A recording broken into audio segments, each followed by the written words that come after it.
참 좋은 계절입니다. 그야말로 만화방창한다라는 말. 거기에 어울리는 풍광이 우리 주변을 잔뜩 감싸고 있습니다.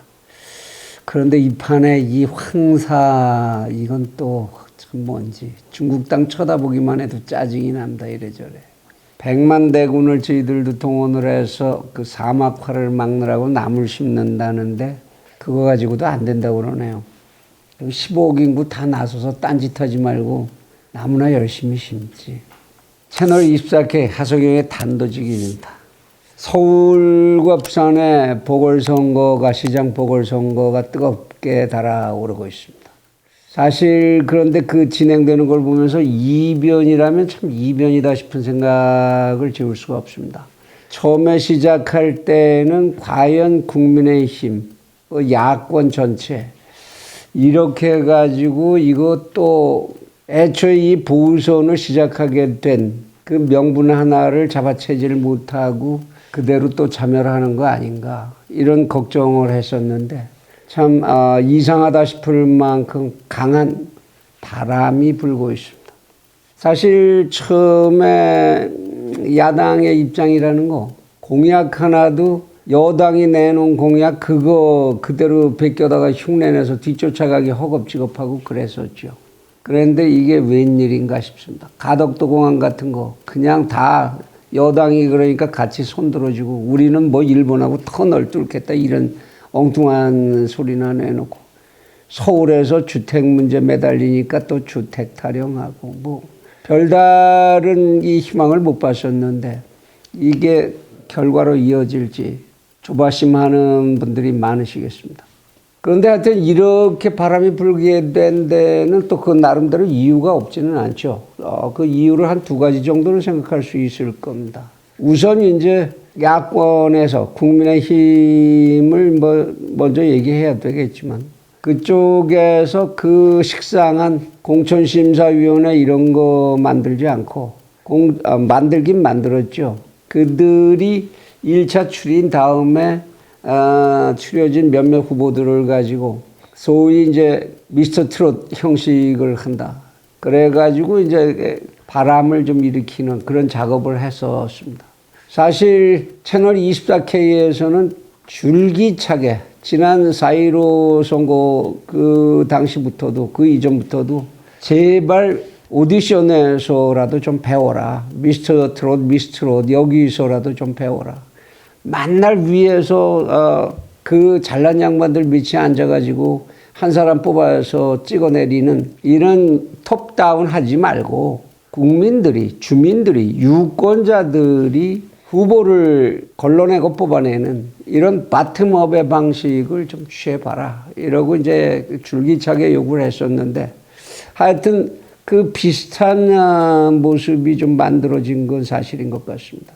마지막에 이제 안철수 후보까지 후보 단일화의 장면으로 이제 끌어들이면서 컨벤션 효과라고 그러죠. 이런 이제 분위기를 조성하는데 일단 성공한 것 아니냐. 그리고 그 다음으로는 무엇보다도 역시 지금 집권하고 있는 세력의 이제 실정 이것하고 이제 민주당 내부에서 벌어지고 있는 이제 분열, 다음 대선까지를 겨냥해서 벌어지는 분열이죠, 사실. 이것들에서 생겨나는 반사이익, 이것을 누리고 있는 것이라고 봐야 되겠지요. 부동산 문제에서부터 참 국민들 정신사납게 몰아쳤던 검찰 개혁 이야기, 광란이었죠. 지금도 진행 중입니다만은 거기다가 또 LH 부패까지 터지면서 뭐 이러고 저러고 해서 이제 권력층들이 다 얽혀 들어가고 사실 뿌리를 따지면 그 이전에는 얼마나 많습니까? 뭐 수도 없이 10손가락 가지고 그 실정을 일일이 열거하기가 어려운 상황이었죠. 이거 하나를 제대로 국민의힘이 잡아채서 자기들의 입장을 세우는 힘으로 활용하지도 못했었는데 선거판이 만들어지면서 드디어 이제 국민들 사이에서 유권자들 사이에서 이런 이제 실정에 대한 반동이 일어나고 있는 것이라고 봐야 할 것 같습니다. 뭐 이 속에서 뭐 김종인 위원장이 무슨 뭐 어떤 공을 세웠니, 안철수가 거기에다 무슨 뭐 불을 붙였니, 뭐 어쩌고, 이거야 뭐 언론이나 정치 평론가들이 장황하게 이러저런 사연들 말거리 만들어내고 다 정보의 장사꾼들이니까 좌판을 벌리기 위해서 하는 말이니까 뭐 그거 크게 의미를 둘 거는 없는 것 같고요. 그런데 채널 24K가 이러한 선거판을 들여다보면서 좀 쓴소리를 해야 될 그런 부분이 있습니다. 쓴소리라고 할 것보다는 우리 채널 24K의 독자분들을 포함해서 유권자들에게 좀 권고의 말씀을 드려야 될 것, 이것이 생각이 나서 오늘 그 얘기를 좀 하려고 합니다. 정작 이렇게 뜨거운 선거판에서 그러면 이 선거판이 그 이전의 선거판하고 뭐 달라진 것이 있느냐? 민주주의 사회에서 선거는 그 사회를 더욱 발전시키고 좀 더 바람직한 방향으로 진전하도록 만들어내는 기점이 되어야 하고 항상 그러한 좀 더 나은 세상을 위한 변곡점의 역할을 해 주어야 되는 건데 과연 이렇게 뜨겁게 달아오르고 그래서 권력이 교체될 것 같다라는 희망까지 가져보게 하는 이런 상황 속에서 우리는 그러한 원론적인 변화를 찾아볼 수가 있느냐 하는 겁니다. 여권에서는 뭐 늘 하는 일이니까 마치 지주머니 또 풀듯이 나라 곳간 그걸 막 그냥 헐어내서 선거 때면은 당신들 나 찍어주면 돈 줄게. 이 버르장머리 못 버리지요. 그래 뭐 아주 대놓고 불법 선거를 하는 거지요. 나에게 투표해주면 돈 주겠다. 그건 명백한 선거법 위반이죠. 그거를 대놓고 하는 상황입니다. 이거는 뭐 그런 투표와 직접 관련된 게 아니고 뭐 이러고 변명을 많이 하겠지만 정직할 건 정직해야죠. 그리고 내놓는 공약이라는 게 다 뭡니까?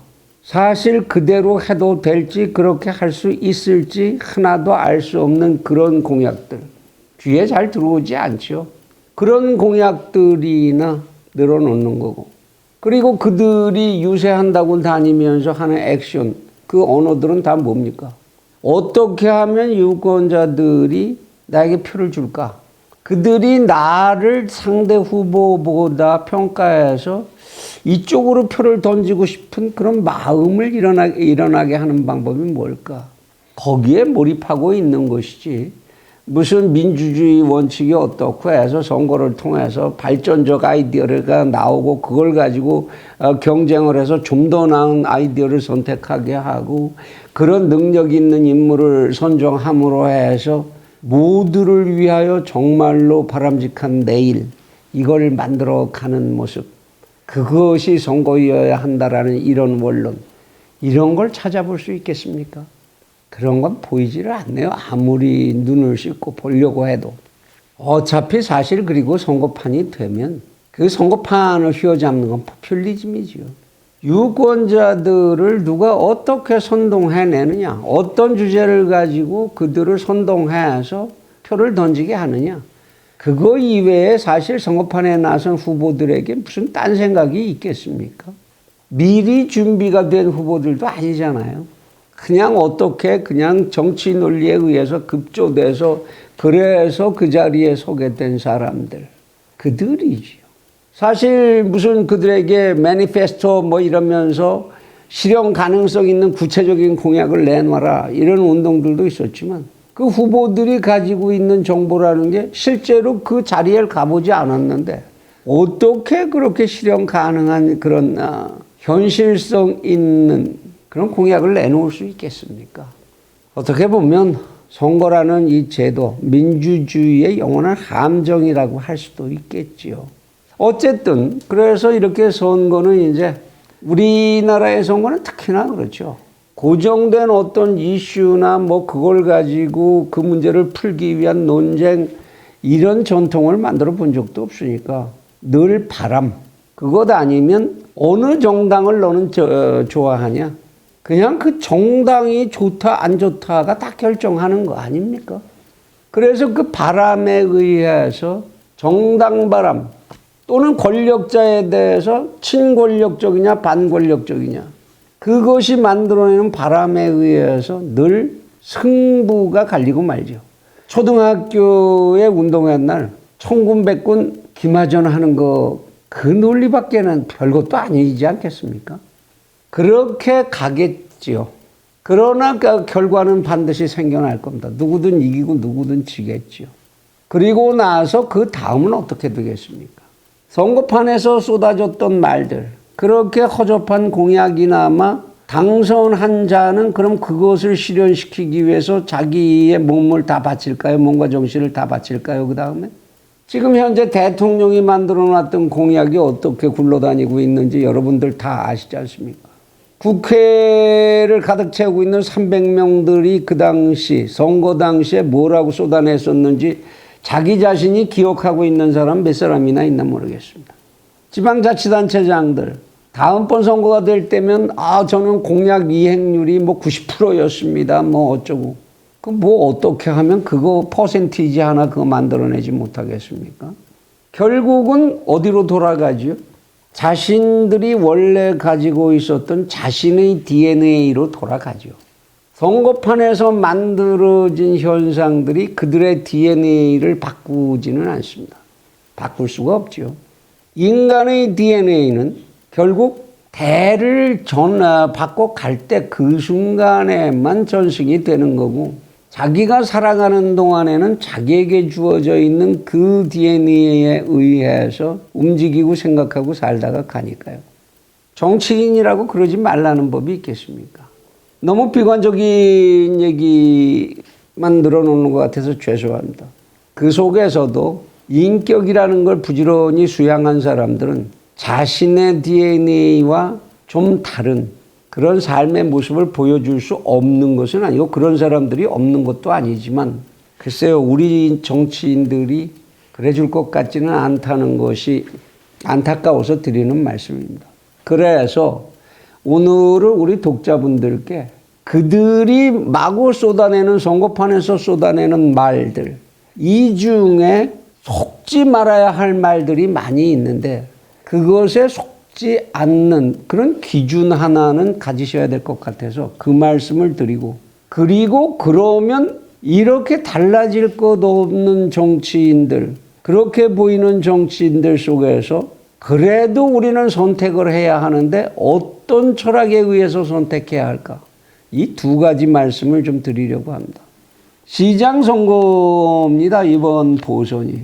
그러면 여러분들이 제일 먼저 생각하셔야 할 것은 과연 시장이라고 하는 자리에서는 무엇을 하는 자리이고 무엇을 해서는 안 되는 자리인지 이것부터는 분명히 알아두셔야 그래야 그들이 쏟아놓는 말에 속지 않을 수가 있겠죠. 그래서 여러분들에게 오늘 지방자치법이 열거하고 있는 지방자치단체는 무엇을 하는 조직이고 무엇을 해서는 안 되는 조직인지 이 말씀을 좀 드리겠습니다.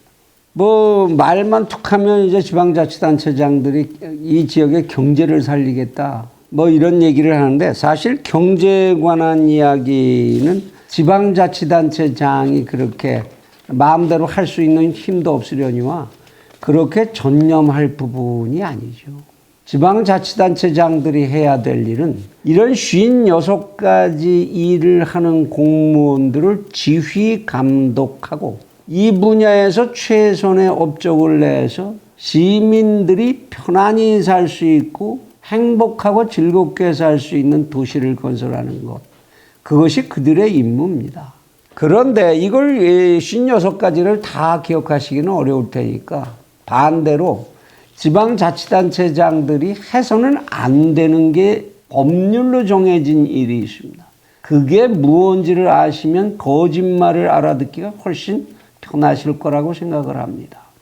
지방자치법 제11조에 보면 지방자치단체가 해서는 안 되는 일이 열거되어 있습니다. 지방자치단체는 다음 각호에 해당하는 국가사무를 처리할 수 없다. 다만 이제 법률에 이와 다른 규정이 있는 경우에는 그 국가사무를 처리할 수 있다. 그 예를 좀 하나씩 이거는 좀 봐두실 필요가 있습니다. 지방자치단체장은 외교나 국방, 사법, 국세 등 국가의 존립에 필요한 사무를 해서는 안 됩니다. 지방자치단체장들이 나서서 무슨 평화협력지대를 만들겠다는 등 어느 나라하고 협력관계를 만들어서 지역경제를 발전시키겠다는 등 이런 얘기 그렇게 쉽게 해서는 안 되는 것이고 사실상 법률상으로 그들이 할 수 있는 권한도 없는 업무죠. 두 번째, 물가정책, 금융정책, 수출입정책 등 전국적으로 통일적 처리를 요하는 사무, 경제에 관한 핵심 사무들인데요. 이거 지방자치단체장들이 함부로 하는 게 아닙니다. 그런데 무슨 지역화폐를 만들고 지역카드 만들어서 할인을 해주고 보조를 해주고 막 했었죠. 사실 법률적으로 허용되지도 않은 그런 일들을 마구 저질렀던 겁니다. 예산을 마구 썼었고.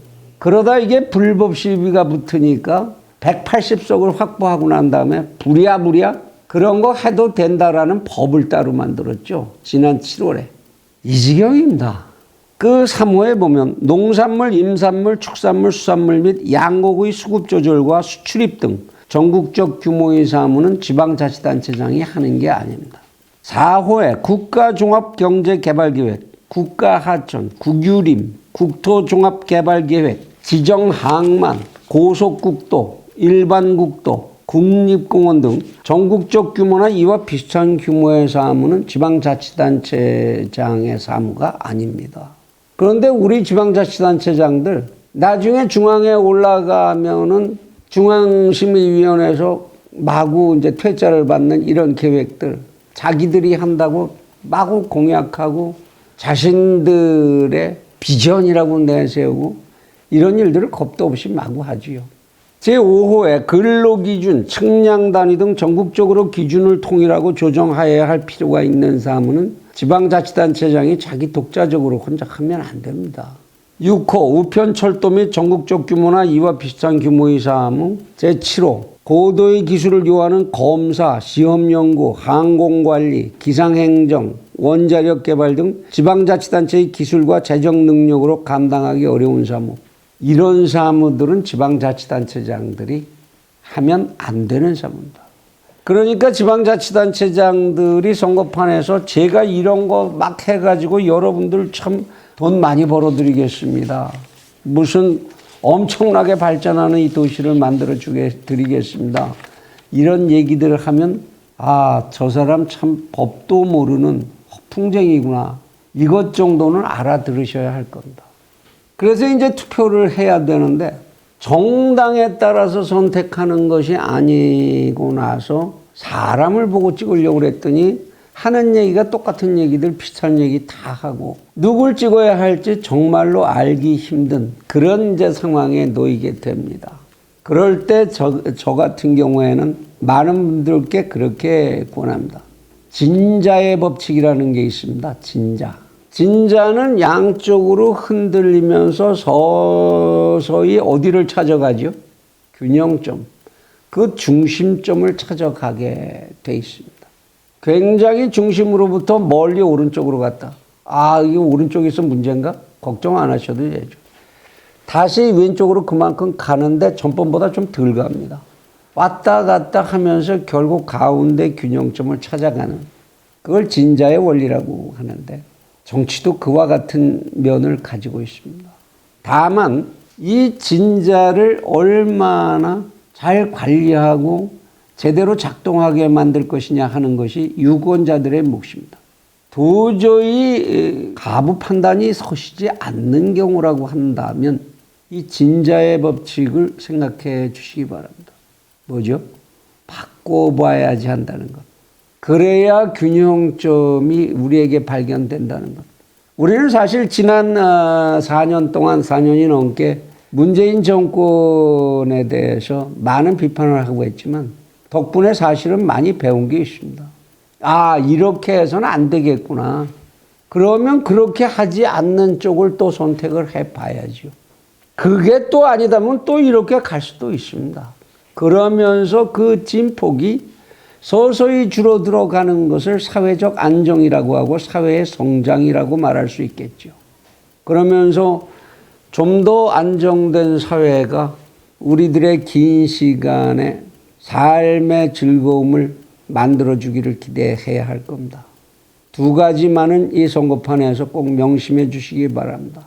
그들이 무엇을 해야 하고 무엇을 해서는 안 되는 사람들인지, 그리고 세상에는 진자의 운동 법칙이라는 게 존재한다는 사실. 부디 옳은 선택들을 해 주시기 바랍니다.